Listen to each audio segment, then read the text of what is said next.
À l'issue de la lutte entre l'agneau et tout ce qui s'élève contre Dieu et son oint, nous entendons dans le ciel la voix d'une grande multitude, comme la voix des grandes eaux qui dit « Alléluia », car il est entré dans son règne, le Seigneur notre Dieu.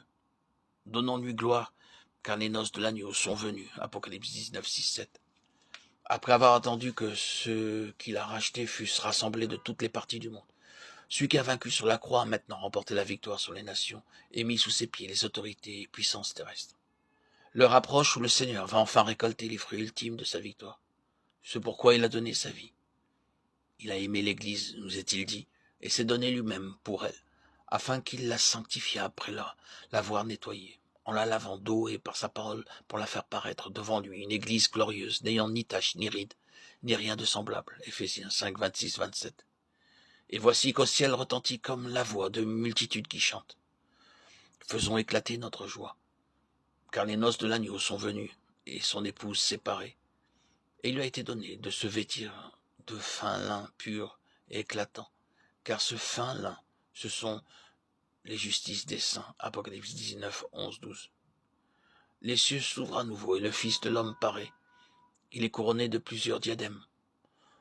Son regard est de flamme et les armées du ciel le suivent, revêtus de fin lin éclatant et pur. Il vient prendre possession de la terre conquise, des royaumes du monde sur lesquels il doit régner pendant 1000 ans. Apocalypse 22. Durant ce laps de temps, Satan est lié et ne peut plus séduire les nations. Les sacrificateurs rois, ceux qui ont été rachetés d'entre les hommes, régneront avec le Christ durant ces 1000 ans. Apocalypse 21, 6. Par-delà le millénium et le jugement dernier, par-delà la destruction du dernier ennemi, la mort, le regard inspiré du prophète discerne enfin les jours d'éternité et voit dans une terre et des cieux nouveaux.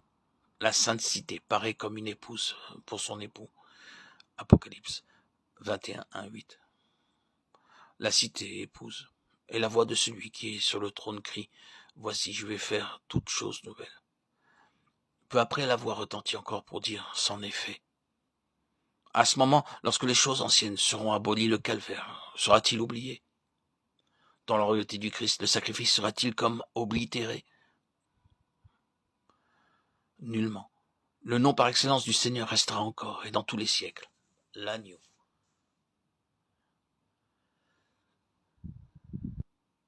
L'agneau avait 7 cornes et 7 yeux, qui sont les 7 esprits de Dieu envoyés par toute la terre. Dans la vision du chapitre 4, les 7 esprits sont devant le trône. Il a plu au Père de réunir en Christ toute la plénitude de Dieu. Aussi voyons-nous l'agneau au milieu du trône et toute la plénitude de l'Esprit demeure sur lui, plénitude de puissance et perfection de lumière. Et c'est par l'agneau que le Saint-Esprit est envoyé aux hommes, procédant du Père et communiqué aux hommes par le Fils. Il cherche l'accès des cœurs pour amener au calvaire tous ceux qui désespèrent d'eux-mêmes et veulent la délivrance du péché. Il vient demeurer en tous ceux qui le réclament, les conduisant à mourir à eux-mêmes, à mourir avec Christ, pour les préparer à rencontrer leur Sauveur.